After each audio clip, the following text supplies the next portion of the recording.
অনেককে দেখছি Mediplus, কোলোজাফ, Pepsodent এর বিরুদ্ধে কথা বলছে, এতে নাকি অনেক ভেজাল রয়েছে, এ দিয়ে আর দাঁত মাজা যাবে না। অনেকে আবার কয়লা হাতে নিয়ে সেই 90 দশকে ফিরে গিয়েছে। আসলে আমি একটু এর পক্ষে কথা বলছি। দেখুন, যারা তারপরও পক্ষে কথা বলার পর এ দিয়ে দাঁত ব্রাশ করবেন না, তাদের জন্য আমার কাছে স্পেশাল একটা টিপস আছে, সেটা আপনাদের অবশ্যই অবশ্যই গ্রহণ করতে হবে। আপনারা একটু দেখতে থাকেন।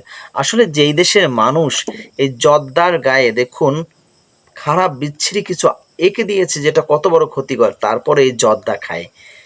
বিড়ির গায়ে, সিগারেটের গায়ে মানে লেখা আছে এটা ক্ষতিকর, তারপর সেটা খায়।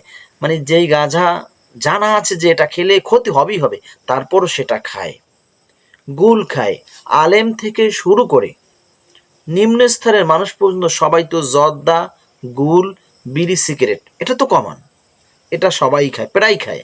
আসলে আমি বলতে চাচ্ছি যে দেখুন, যারা এটাকে হজম করতে পারে, যেই দেশের মানুষ, সে দেশের মানুষকে এই পেপসুডেন্ট, মেডিপ্লাস, এই সেই এটা কি করবে আমি বলতে পারি না। আসলে আসলে এটা কেন বলছি সর্বশেষ বলি, সেটা হচ্ছে যে আমাদের দেশের মানুষ এটা গ্রহণ করে নিয়েছে। কারণ যেই জিনিসে বেশি ভেজাল সেই জিনিস আমাদের দেশের মানুষ বেশি খায়, জেনে শুনে বুঝে তারপর সেই জিনিসটা মানুষ কিনে গ্রহণ করে। তারপরও যারা এইগুলা মানে ব্যবহার করতে চায় না, তাদের জন্য আমার কাছে একেবারে খাঁটি একটা জিনিস আছে, সেটা হলো হোসেন মোল্লার কালো নিমের দাঁতের মাজন। এটা দিয়ে আপনি দাঁত মাজেন, অবশ্যই দাঁতও ভালো থাকবে, অনেক পরিষ্কারও হবে। আর আমি মনে করি এর ভিতরে কোনো ক্ষতিকর জিনিসও নাই।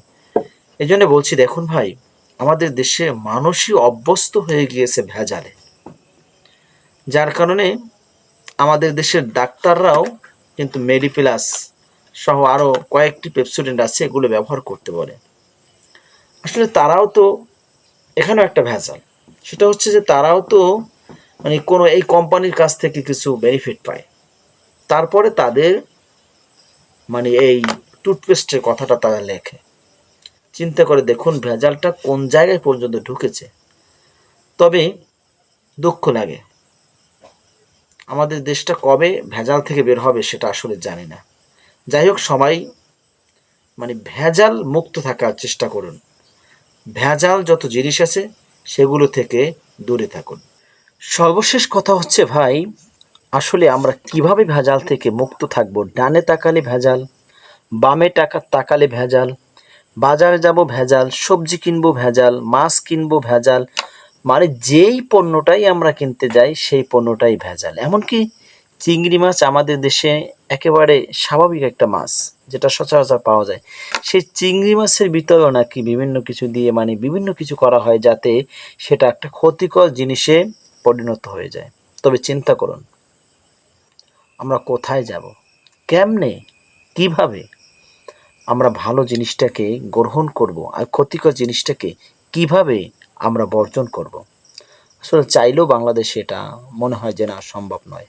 তবে আল্লাহ তাআলা যেন আমাদেরকে এর থেকে উতরিয়ে ভালো একটা সমাজ দান করেন। এই জন্য সবাই দোয়া করবেন, যদি আল্লাহ কবুল করেন।